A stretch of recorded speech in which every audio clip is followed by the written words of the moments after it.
America और Iran के बीच बातचीत चल रही है ताकि मध्य पूर्व में शांति बनी रहे। इसी बीच ईरान के विदेश मंत्री अब्बास अरागची ने बड़ा बयान दिया है। उन्होंने कहा कि तेहरान की असली शक्ति महान शक्तियों को ना कहने की उसकी क्षमता में छिपी है। ये बयान अमेरिका के साथ परमाणु कार्यक्रम पर अप्रत्यक्ष वार्ता के ठीक बाद आया, जब ईरान घरेलू विरोध प्रदर्शनों और क्षेत्रीय तनाव से जूझ रहा है। अरागची ने स्पष्ट शब्दों में कहा कि वे हमारे परमाणु बम से डरते हैं, जबकि हम परमाणु बम बनाने की कोशिश नहीं कर रहे हैं। हमारा परमाणु बम बड़ी शक्तियों को ना कहने की ताकत रखता है। तेहरान में राजनयिकों के एक शिखर सम्मेलन को संबोधित करते हुए विदेश मंत्री अब्बास अरागची ने संकेत दिया कि ईरान यूरेनियम संवर्धन की अपनी क्षमता पर अडिग रहेगा। अरागची ने कहा कि मेरा मानना है कि ईरान के इस्लामी गणराज्य की शक्ति का रहस्य दूसरों के दबाव, प्रभुत्व और धमकियों का सामना करने की उसकी क्षमता में है। उन्होंने आगे कहा कि वे हमारे परमाणु बम से डरते हैं, जबकि हम परमाणु बम बनाने की कोशिश नहीं कर रहे हैं। हमारा परमाणु बम बड़ी शक्तियों को ना कहने की शक्ति है। हमारा परमाणु बम बड़े देशों को ना कहने की शक्ति है। इस्लामी गणराज्य की शक्ति का रहस्य तमाम देशों को ना कहने की शक्ति में निहित है। बता दें कि ये मुद्दा राष्ट्रपति डोनाल्ड ट्रंप के साथ प्रमुख विवाद का केंद्र रहा है, जिनके कार्यकाल में जून 2025 में 12 दिवसीय ईरान इजराइल युद्ध के दौरान ईरानी परमाणु स्थलों पर बमबारी की गई थी। हालांकि ईरान लंबे समय से अपने परमाणु कार्यक्रम को शांतिपूर्ण बताता आ रहा है, लेकिन पश्चिमी देश और अंतर्राष्ट्रीय परमाणु ऊर्जा एजेंसी यानी IAEA का कहना है कि तेहरान 2003 तक परमाणु बम बनाने के लिए एक संगठित सैन्य कार्यक्रम चला रहा था। ईरान 60% शुद्धता तक यूरेनियम संवर्धन कर रहा है, जो हथियार ग्रेड 90% तक पहुंचने का एक छोटा तकनीकी कदम है। ऐसा करने वाला ईरान एकमात्र गैर परमाणु हथियार वाला देश है। हाल के वर्षों में ईरानी अधिकारियों ने धमकी दी है कि इस्लामी गणराज्य बम बनाने की कोशिश कर सकता है, जबकि उसके राजनयिक सर्वोच्च नेता अयतुल्लाह अली खामेनी के फतवे का हवाला देते हैं, जिसमें बम बनाने को प्रतिबंधित बताया गया है। इससे पहले शनिवार को विदेश मंत्री अब्बास अरागची ने एक मीडिया संस्थान को दिए गए इंटरव्यू में कहा था कि अमेरिका के साथ बातचीत में ईरान का मिसाइल कार्यक्रम कभी भी विचार विमर्श का विषय नहीं था। यह बयान उनके टेलीग्राम चैनल पर फारसी में साझा किया गया था। शुक्रवार को जो वार्ता हुई उस पर टिप्पणी करते हुए उन्होंने इसे एक अच्छी शुरुआत बताया, लेकिन विश्वास बहाली के लिए अभी लंबा रास्ता तय करना बाकी है। उन्होंने इस तरह की तमाम बातें कही। आपको बता दें कि पिछले महीनों में अमेरिका ने ईरान से मिसाइल कार्यक्रम पर रोक लगाने की मांग की है, जिसे तेहरान ने सख्ती से खारिज किया है। अरागची ने कहा कि मिसाइल कार्यक्रम पर कभी समझौता नहीं हो सकता, क्योंकि ये रक्षा से जुड़ा हुआ मुद्दा है। उन्होंने उम्मीद जताई कि अमेरिकी नीति में ये दृष्टिकोण दिखेगा। उन्होंने कहा कि अमेरिका और इसराइल ने पिछले जून में परमाणु केंद्रों पर बमबारी के बावजूद ईरान की परमाणु क्षमताओं को नष्ट नहीं किया। उन्होंने यूरेनियम संवर्धन जारी रखने की ईरान के अविभाज्य अधिकार पर जोर दिया। संभावित अमेरिकी हमलों पर अरागची ने कहा कि ईरान के लिए अमेरिकी मुख्य भूमि पर हमला करना संभव नहीं होगा, लेकिन वो पश्चिम एशिया में अमेरिकी ठिकानों को निशाना बना सकता है। यानी कि उन्होंने साफ तौर पर चेतावनी दी है कि अगर अमेरिका ईरान पर हमला करता है तो फिर वो मिडिल ईस्ट में मौजूद अमेरिकी बेसों को पूरी तरह से हिला कर रख देगा और उन पर जबरदस्त तरीके से बमबारी करेगा। अरागची ने यह भी कहा कि वो अपने यूरेनियम संवर्धन के अधिकार को कभी किसी देश के कहने पर नहीं छोड़ेंगे और साथ ही साथ मिसाइल कार्यक्रम भी बंद नहीं करेंगे।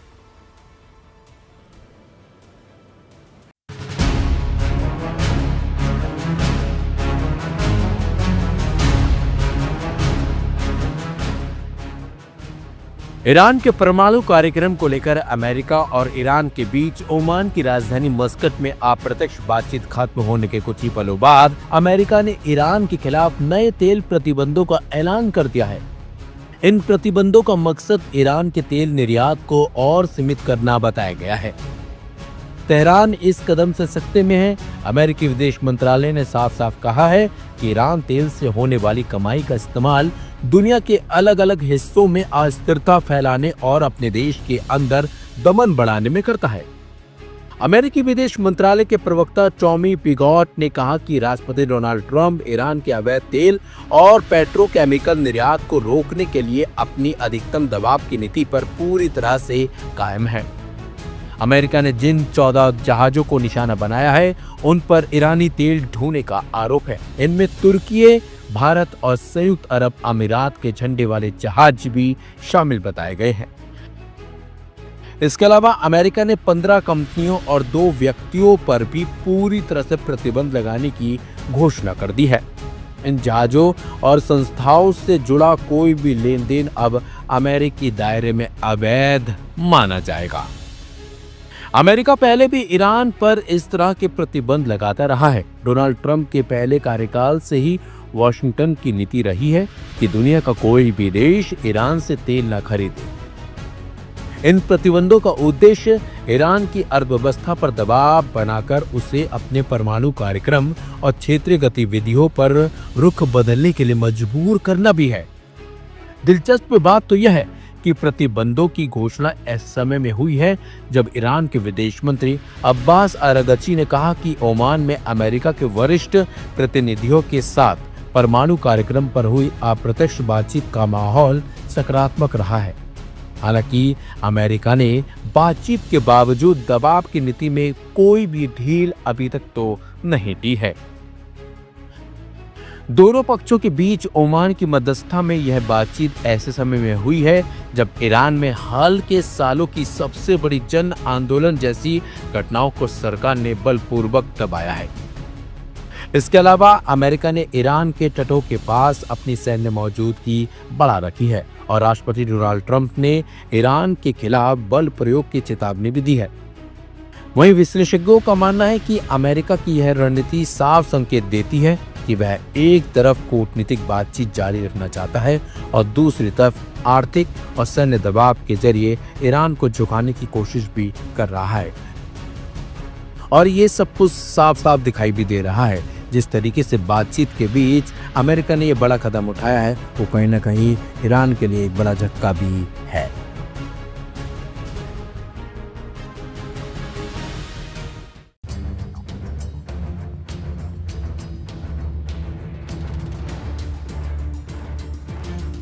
ईरान ने अमेरिका के संभावित सैन्य हमले से पहले ही स्थिति को भांप लिया है और अब वह चौतरफा रणनीति चालें चलता नजर आ रहा है। अमेरिका और ईरान के बीच बढ़ते तनाव के बीच तेहरान ने न सिर्फ सैन्य मोर्चे पर सक्रिय दिखाई देने लगा है बल्कि मनोवैज्ञानिक और कूटनीतिक दबाव बनाने की भी कोशिश कर रहा है। इसी कड़ी में 3 फरवरी को ईरान के इस्लामिक रिवॉल्यूशनरी गार्ड कॉर्प्स से जुड़े जाने माने विश्लेषक मुस्तफा खोशचेश्म ने एक टीवी कार्यक्रम के दौरान संयुक्त अरब अमीरात को लेकर बेहद गंभीर चेतावनी दी। ईरान के सरकारी प्रभाव वाले चैनल ओफोक टीवी पर चर्चा के दौरान खोशचेश्म ने कहा कि अगर अमेरिका ने ईरान के खिलाफ किसी भी तरह की सैन्य कार्रवाई की तो उसके जवाब की आंच सिर्फ अमेरिकी ठिकानों तक सीमित नहीं रहेगी। उन्होंने संकेत दिया कि दुबई जैसे शहरों में स्थित आर्थिक और तकनीकी केंद्र सीधे निशाने पर आ सकते हैं। इस बयान को क्षेत्रीय विशेषज्ञ केवल बयानबाजी नहीं बल्कि सोची समझी रणनीतिक चेतावनी के तौर पर देख रहे हैं, जिनका मकसद अमेरिका के सहयोगी देशों में डर और अस्थिरता पैदा करना है। ईरानी विश्लेषक ने अपने बयान में साफ तौर पर नागरिक और व्यावसायिक ढांचे का जिक्र किया जिसने खाड़ी देशों की चिंता और बढ़ा दी। जिन संभावित ठिकानों का नाम लिया गया उनमें Dubai airport free zone, Dubai international financial centre, Dubai internet city, Dubai silicon oasis और जेबेल अली फ्री जोन शामिल हैं। ये सभी स्थान न सिर्फ यूएई बल्कि वैश्विक अर्थव्यवस्था के लिए भी बेहद अहम माने जाते हैं। जानकारों का कहना है कि अगर फारस की खाड़ी में हालात बिगड़ते हैं तो इसका असर सीधे वैश्विक ऊर्जा सप्लाई और समुद्री व्यापार पर पड़ेगा। खास तौर पर होर्मुज जल डमरूबंध के जरिए होने वाले तेल परिवहन को लेकर तेल निर्भर देशों में गहरी चिंता है। इसी बीच तेहरान में एक वरिष्ठ ईरानी सांसद ने भी 2 टूक शब्दों में दोहराया कि ईरान का मिसाइल कार्यक्रम और परमाणु क्षमता उसकी रेड लाइन है और इन पर किसी भी तरीके का समझौता संभव नहीं। तनाव के इसी माहौल में कूटनीतिक हलचल भी तेज हो चुकी है। 4 फरवरी को सामने आई रिपोर्ट्स के मुताबिक अमेरिका ने ईरान के अनुरोध को स्वीकार करते हुए 6 फरवरी को होने वाली परमाणु वार्ता का स्थान तुर्की से बदलकर ओमान करने पर सहमति जताई। ईरान चाहता है कि यह बातचीत 2025 में ओमान में हुई चर्चाओं का ही विस्तार मानी जाए और एजेंडा केवल उसके परमाणु कार्यक्रम तक सीमित रहे, जबकि अमेरिकी पक्ष बैलिस्टिक मिसाइल कार्यक्रम और ईरान के क्षेत्रीय सहयोगी गुटों के मुद्दे भी शामिल करना चाहता है।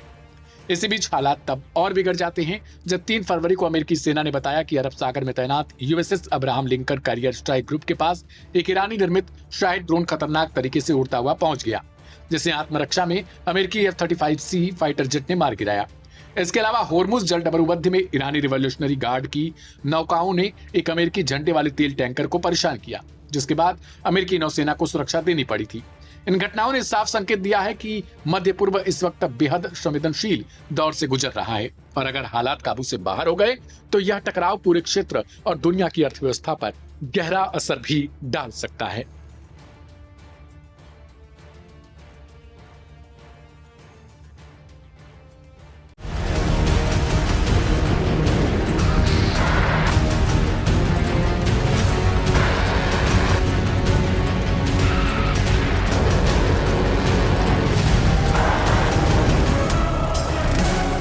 शुक्रवार 6 जनवरी को सुबह 10 बजे अमेरिका और ईरान के नुमाइंदे ओमान की राजधानी मस्कट में बातचीत के लिए बैठने तो जा रहे हैं, लेकिन उसके ठीक विपरीत दिशा में ईरान के पड़ोसी इराक की सीमा से लगे जॉर्डन में अमेरिकी फाइटर जेट और भारी साजो सामान तैनात है ईरान को टारगेट पर लेकर। तो एक तरफ तो बातचीत का माहौल दिखाया जा रहा है, दूसरी तरफ अरब मुल्क जॉर्डन में अमेरिका ने असलहे जमा कर रखे हैं ईरान के खिलाफ। मीडिया रिपोर्ट बता रही है कि ईरान की पार्लियामेंट, जिसे वहां मजलिस कहा जाता है, ने जॉर्डन के किंग अब्दुल्ला पर निशाना साधा है। ईरान की पार्लियामेंट की तरफ से कहा गया है कि किंग अब्दुल्ला ट्रंप की गोद में बैठे हैं। इसी वजह से जॉर्डन के ज्यादातर एयरबेस पर अमेरिकन फाइटर जेट तैनात हैं। ऐसे में अमेरिका के पक्के दोस्त इसराइल के साथ साथ अब जॉर्डन भी ईरान के क्लोज टारगेट पर है। ईरान की संसद के जरिए जॉर्डन को